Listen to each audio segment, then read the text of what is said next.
Metropolis is a 1927 German film directed by Fritz Lang, a man with an eye patch and a monocle, so you know you're in for a trip. It's one hell of a film. It's a film people are impressed when you tell them you've seen it.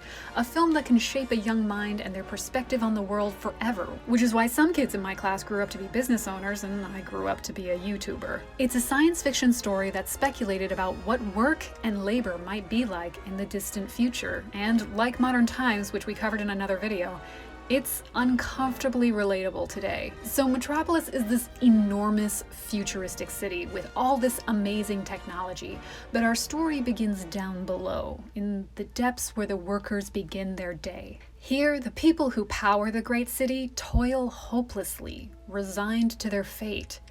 Their movements are stiff and robotic as they're treated like mere machines, stripped of their humanity. Elsewhere, a young man named Frater frolics in a paradise high above the laboring masses. He's a classic sheltered fancy lad with no concept of the world outside his walled gardens. Until one day, a woman named Maria shows up with a group of children in tattered clothes. She tells the children to look on at these people, that they are their brothers and sisters. She's shooed away by a fussy attendant. Oh, this is most unseemly. But the damage is done. Frater is both captivated by Maria and shocked by the state of the children. I should also point out that Frater is the son of Jo Fraterson, the master of the city. Frater really is a Disney princess in so many ways. Like, his mom is dead, his dad is some kind of technocratic president for life, he's in love with a woman he just met. Dude is just one heartfelt ballad away from having his own ride at Disneyland. Metropolis is also similar in a lot of ways to the story of how Prince Siddhartha became the Buddha. It's like the story of the Buddha with German robots. Change my mind, cinema sins. He decides to travel to the M machine far below to see just what's going on, and he's horrified to find the inhumanity that his father's creations have brought on the people. Frater cries out, "Moloch!" the name of a long-forgotten deity associated with human sacrifice. Metropolis has a lot of strong imagery depicting how the system feeds on the workers, that they're not equal players within the workforce, but literally just fuel, their bodies sacrificed to a terrifying god of industry. So if you're going to take your 15-minute break, which you absolutely should because it's a lot, we would just appreciate it if you did that at your desk. You know, because we're really busy right now. So this is all really upsetting, like just the worst vibe. So he returns to his father to be like, "What the fuck, Papa? This is absolute trash." Frater then experiences that painful moment that so many eventually face. He realizes his father understands perfectly what's happening. He sees, to his horror, that the conditions he saw at the M machine weren't a mistake or a lack of oversight, but that it's working exactly as it was designed. This is such a difficult and relatable moment. Frater is trying to reconcile his personal relationship with his father to the knowledge that old Pops is, a bit of a techno-fascist. So like any Disney princess, he runs away. He shuns his golden palace and trades places with a worker named Georgi. Say what you want about those pantaloons, but the guy puts his money where his mouth is, you know what I mean? Praxis! Meanwhile, his dad is dealing with whispers of a workers' rebellion. He's brought a cryptic map, and he begrudgingly takes it to an old acquaintance of his, the inventor Rotvang. Rotvang makes this movie. First of all, he's a classic mad scientist.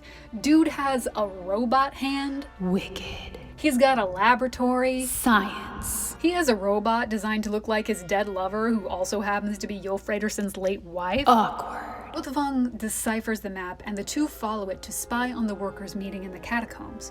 There, Maria preaches compassion and patience. Her sermon breaks down to essentially that the city itself is a whole organism, and that the ruling class is the head and the workers are the hands, and that the workers must patiently await the coming of the heart, the mediator who will bring the two parties into harmony.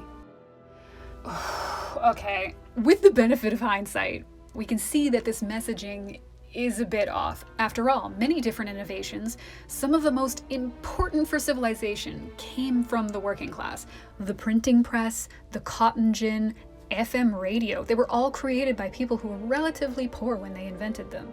Also, I don't know if you've ever been to a party with people who went to like an elite private school, but Like, I don't know if people know this, but like, so many people will get these prestigious degrees and they will pay you to do their homework. Like, there are whole ass people who graduate from college never having done their own work, or at least very little of it. The rest they pay poorer students to do for them. I'm not kidding. Listen, I'm not saying it's right. I'm not saying we should be proud of ourselves. You do what you have to do to pay the bills. I have a Patreon.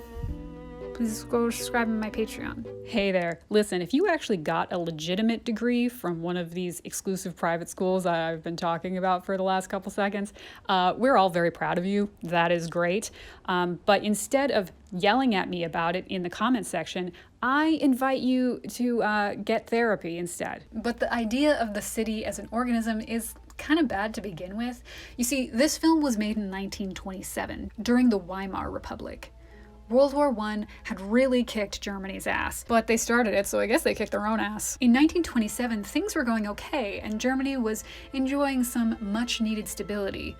Unfortunately, just a few years later, the economic crash decimated Germany's economy, leading to the rise of confused racist grandpa Adolf Hitler.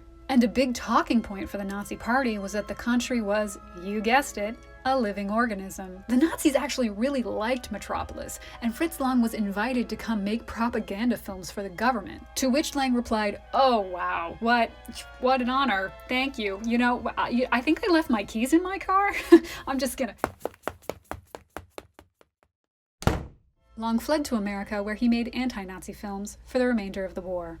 All that history aside, Maria is pleading for patience. Freder, now living as a worker, sees himself as the mediator she prophesized. Jo and Rotwang hear all this, and Jo orders Rotwang to make his robot look like Maria to sow discord among the workers. And this is just so real. Like, Maria isn't calling for a violent revolution. She isn't even calling for a strike. Just a mediator, just someone to advocate for the workers' rights. Like, bro sees the people who work for him huddled in a cave, praying for relief from a borderline cult leader at this point, and he's like, oh no, my profits. The robot, known in the original screenplay as Parody, is a great example of how disinformation campaigns work. She slips into the workers' movement and begins to push people away from healthy discussions and deeper into violent rhetoric. She also seduces the middle class as well into fighting amongst themselves.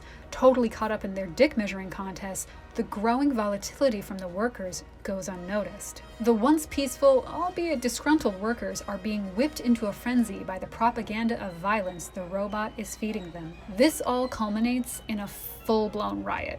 They storm the factory and tear apart the M machine, which in turn floods the underground. It takes a foreman screaming, "Where are your children?" for them to snap out of it and finally realize what they've done. They've trapped their children in the underground worker city, which is now rapidly filling with water. The real Maria is able to escape, and she saves the kids. No German children were harmed in the filming of this video. But now the worker city is in even worse condition than before. And this is exactly what Jo Fredersen and his modern equivalents wanted all along. Because when the levees finally break and the riots start, people often end up destroying their own communities, leaving the wealthy unscathed to watch the whole thing play out on the news. Marjorie, by Jove, they've burned down the Waffle House. This may be controversial to say, and it's not always the case, but it's enough of a pattern that the ruling class can bet on it, no matter how valid the anger is. Once they're a mob, they are stupid. And when you're stupid, you are much more easily controlled. And this is why Maria was such a threat all along, because she preached hope and solidarity. It's people with hope that are dangerous to the status quo, not the angry, not the violent. People with a vision for what the future could be. He still should have gone to jail though, punk-ass bitch. He fulfills his destiny as the mediator Maria prophesized. And I admit, in 2021, the ending does feel a bit contrived. Like the idea that Jo Fredersen would go on to keep any of his promises to his workers. I guess the idea that the system built on exploitation of these workers could be fixed with simply less exploitation feels a little naive. Like, we just need to reform the process through which we feed people to this demon machine. What we really need is a 10-year study on the effects of being fed to the machine, and if it is in fact bad. 50% of these executioners should be women. Like, Fredersen built the housing for his workers underground. like they were mole people or something. If he was capable of holding himself to any standard when it came to labor rights, he would have already been doing it. But I suppose that wasn't really the vibe in 1927. After all, the Great Depression wouldn't begin for another 6 years or so. I think a lot of people still believed in the idea that billionaires could be ethical, and the whole thing was just a big misunderstanding.